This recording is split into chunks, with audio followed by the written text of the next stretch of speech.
बाळासाहेब आंबेडकरांचं वक्तव्य जे आहे हे मी ऐकलं आणि ही प्रत्येक पक्षाची एक शिस्त असते की आघाडीमध्ये चर्चा सुरू आहेत, काही चुकीच्या भूमिका कोणी घेऊ नयेत व्यासपीठावर जाऊन. त्याच्यामुळे त्या बाळासाहेबांच्या त्या वक्तव्याकडे तुम्ही त्या चुकीच्या अर्थानं पाहू नका. आज प्रत्येक ठिकाणी शिवसेना, काँग्रेस, राष्ट्रवादी काँग्रेस आणि बहुजन आघाडी, वंचित बहुजन आघाडीचे कार्यकर्ते हे एक दिलानं काम करताना दिसतात. सामाजिक काम तर आम्ही एकत्रच करतो, भागाभागामध्ये आम्ही एकत्र काम करतोच आहोत ना. त्यासाठी आमच्या पक्षाच्या लोकांना आदेशाची गरज नाही आणि इतर कोणाला आदेशाची गरज नाही. राजकीय निर्णय जेव्हा व्हायचे तेव्हा होतील. राजकीय निर्णय हे होतच असतात. पण एक लक्षात घ्या, आम्हाला असं सांगावं लागत नाही की इकडे जाऊ नका, तिकडे जाऊ नका. आंबेडकरी जनता जी आहे, वंचित बहुजन पक्ष म्हणून म्हणत नाही की एक ही जी जनता आहे आंबेडकर विचारसरणीची, त्यांची मानसिकता आहे आणि त्यांची भूमिका आहे. आम्ही गावागावात पाहतो की या वेळेला प्रकाश आंबेडकर साहेबांनी हुकुमशाहीचा पराभव करण्यासाठी, संविधानाच्या रक्षणासाठी महाविकास आघाडीबरोबर त्या प्रवाहात सामील व्हायला हवं, ही राज्यभरातील लोकांची अपेक्षा आहे आणि भावना आहे. आणि त्यानुसारच बाळासाहेब आंबेडकर हे राज्यात जिथे जातील तिथे अत्यंत जोरात हीच संविधान रक्षणाची भूमिका मांडतायत आणि लोक त्यांना प्रतिसाद देत आहेत. उद्धव ठाकरे असतील, शरद पवार असतील, काँग्रेसचे नाना पटोले, बाळासाहेब थोरात, राहुल गांधी असतील, वरिष्ठ नेते, या सगळ्यांनी ठरवलेलं आहे की या देशात 2024ला परिवर्तन झालं नाही तर या देशातली शेवटची निवडणूक असेल आणि या देशामध्ये हुकुमशाहीला सुरुवात खऱ्या अर्थानं होईल. आणि प्रकाश आंबेडकर सुद्धा तीच भूमिका मांडत आहेत. भाजपने काही जागा निश्चित केलेल्या आहेत देशातल्या, मात्र महाराष्ट्रातल्या जागा निश्चित केल्या नाहीत आणि त्यातच कधी काळी काँग्रेसचे अध्यक्ष असलेले कृपाशंकर सिंह यांना उमेदवारी भाजपनं दिलेली आहे. कसं बघता तुम्ही याच्याकडे? कारण मध्यंतरीच्या काळामध्ये अशोक चव्हाणांनाही संधी देण्यात आली, काँग्रेसचे ज्येष्ठ नेते. याच्यामधलं एक सूत्र तुम्ही समजून घेतलं पाहिजे. कृपाशंकर सिंग, अजित पवार आणि अशोक चव्हाण या तिघांनाही तुरुंगात टाकण्याची भाषा देवेंद्र फडणवीसांनी केली. कृपाशंकर सिंग यांच्यावर सुद्धा आर्थिक गुन्ह्याच्या संदर्भात जे खटले दाखल झाले त्यांना क्लीन चिट देण्याचं काम नंतर देवेंद्र फडणवीस यांनी केलं. उत्पन्नापेक्षा जास्त संपत्ती किंवा गैरमार्गाने मिळवलेली संपत्ती, अशा प्रकारचे ईडी आणि सीबीआयचे खटले, यूओडब्ल्यूचे खटले हे कृपाशंकर सिंगवर होते. आणि देवेंद्र फडणवीस गृहमंत्री असताना विधानसभेत त्यांनी हा विषय मांडला होता आणि कृपाशंकर सिंग यांना सुद्धा तुरुंगात पाठवेल. आज तुरुंगात न पाठवता कृपाशंकर सिंगना वाराणसीच्याच बाजूला जौनपूरमधून तिकीट दिलं आहे. ही मोदी गॅरंटी, ही मोदी गॅरंटी. ज्यांना तुरुंगात टाकायचं त्यांना भाजपचं उमेदवार करायचं, ही मोदी गॅरंटी. अजित पवार यांना शिखर बँक घोटाळ्यामध्ये क्लीन चिट दिली, ही मोदी गॅरंटी. अशोक चव्हाण यांना राज्यसभेवर घेतलं, तुरुंगात टाकायचं होतं, ही मोदी गॅरंटी.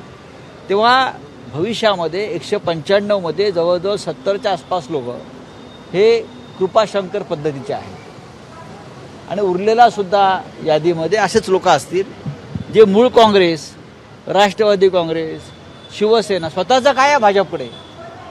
मोदी इतके मोठे नेते आहेत, स्वतःचं काय आहे सांगावं देवेंद्र फडणवीसांनी. शिखर बँक घोटाळा प्रकरणी अजित पवारांना एक प्रकारे क्लीन चिट देण्याचा प्रयत्न पोलिसांच्या माध्यमातून झाला, मात्र त्या सगळ्या संदर्भामध्ये ईडीने कोर्टात त्यावर आक्षेप घेतला. ईडीचीच अडचण झाली म्हणायची की पोलिसांनी बदलती भूमिका घेतली, त्याच्यामुळे त्यांना क्लीन चिट दिल्याचं मी वाचलंय. ज्या शिखर बँक घोटाळ्यामध्ये देवेंद्र फडणवीस अजित पवार यांना चक्की पिसायला तुरुंगात पाठवणार होते. साधारण 40,000 कोटीचा घोटाळा केला अजित पवारांनी, असं देवेंद्र फडणवीस आणि भाजपचं म्हणणं आहे, आमचं नाही. आणि त्या बदल्यात त्यांना तुरुंगात पाठवायचं ठरलं होतं. कोणत्या कोठडीत ठेवणार नवाब मलिक यांच्या बाजूला हे सुद्धा फडणवीस सांगत होते. मग आता काय झालं? एक तर पुरावे कुठे आहेत? देवेंद्र फडणवीस आणि पुरावे गिळले का? गिळून ढेकर दिले का पुरावे? असे पुरावे नष्ट करणं एखाद्या गुन्ह्याचे, ते वकील आहेत फडणवीस. पुरावे नष्ट करणे हा सुद्धा अपराध आहे आणि त्याबद्दल फडणवीसांवरती गुन्हा दाखल व्हायला पाहिजे. माझं बोलणं व्हायचं आहे. आणि जर आता क्लीन चिट दिली असेल आणि फडणवीसांनी आरोप केले होते अजित पवारांवर, तुरुंगात टाकण्याची भाषा केली आणि त्यानुसार गुन्हे दाखल झाले आणि आता तुमचं गृह मंत्रालय त्याला क्लीन चिट देत आहे.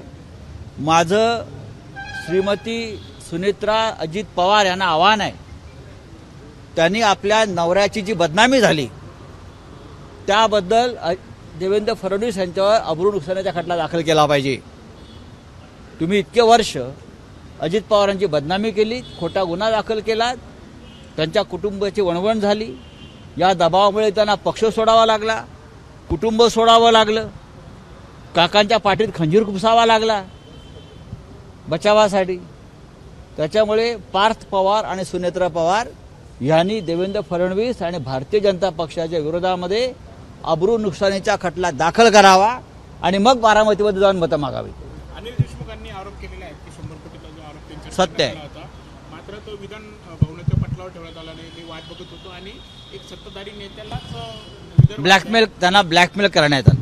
आवाज ठेवणं असं त्यांची इच्छा होती. सत्ताधारी नेत्याची एकच इच्छा आहे. त्यांना देशमुखांना कशा प्रकारे ब्लॅकमेल करण्यात आलं याला मी साक्षीदार आहे. की तुम्ही त्यांच्यासमोर एक ॲफिडेव्हिट ठेवण्यात आलं होतं गृहमंत्री असताना, याच्यावर सही करा, नाहीतर तुमच्या मागे ईडी लावू, हे 100 कोटीचं प्रकरण खंडणीचं लावू, हे त्यांना सांगण्यात आलं.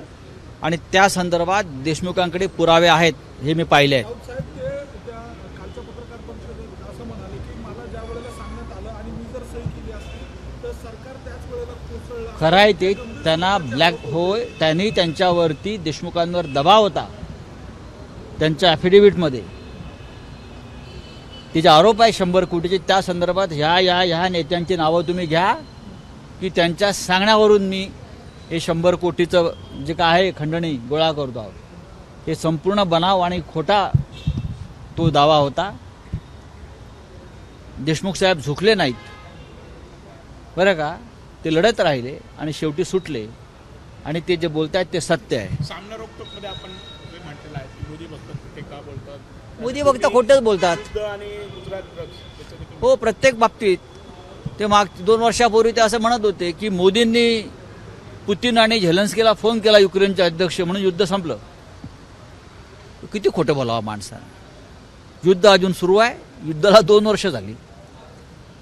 युक्रेनचे 40,000 सैनिक मारले गेले आतापर्यंत बरं का. आणि पुतीन युद्ध थांबवायला तयार नाही. तरीही अंधभक्त. मोदींनी फोन केला, पुतीनशी चर्चा झाली, मोदींनी फोन केला, झेलेन्स्कीने हात जोडले आणि युद्ध थांबलेलं आहे. असं या खोट्या लोकांचं राज्य या देशावर आहे. प्रत्येक बाबतीत खोटं बोलतात. चला, थँक्यू. एबीपी माझा, उघडा डोळे बघा नीट.